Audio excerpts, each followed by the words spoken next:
Бангкокта дзюдодан ерлер мен әйелдер арасында Азия чемпионаты басталды. Жарыстың алғашқы күнінде Қазақстан құрамасының спортшыларына қос қола медаль бұйырды. Әйелдер арасында 48 келіге дейінгі салмақта белдескен Ғалия Тынбаева үштіктен көрінсе, ерлер арасында 60 келіге дейінгі салмақта ел намысын қорғаған Шерзод Давлатов өзбек қарсыласынан басын түсіп қоланы қанағат тұтты. Өзгеде спорт әлеміндегі жаңалықтар алдағы топтамада. Қызылордада жастар ойындары жалғасып жатыр. Бұл 4 жылда бір ұйымдастырылатын кешенді жарыс. 34 спорт түрін қамтитын дүбірлі тода дәстүрге айналып, осы жылы Бұлғар қолғап шеберлерінің жарысы сыр еліне сеніп тапсырылды.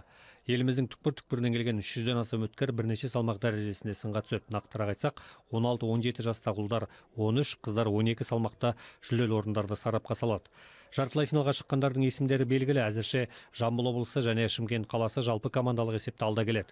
Қызылордадағы бокс бәсекесінің қорытындысы 27 сәуірде белгілі болады. Оның нәтижесінде биыл Бахрейндегі жастар арасындағы Азия ойындарына қатысатын ұлттық құрама жасақталады.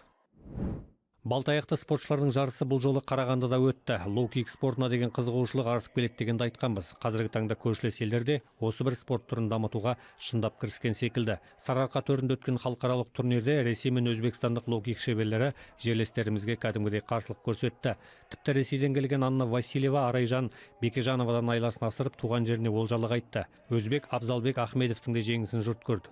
Өте тартысты өткен жекпе-жекте Абзалбек Дмитрий Котлевскийден басым түсті. Ең жылдам жеңіс иесі Данияр Оңғалов. Киокушинкай каратенің қыр-сырын жетік меңгерген Данияр енді лоу-киктен биік белестерді бағындырсам дейді.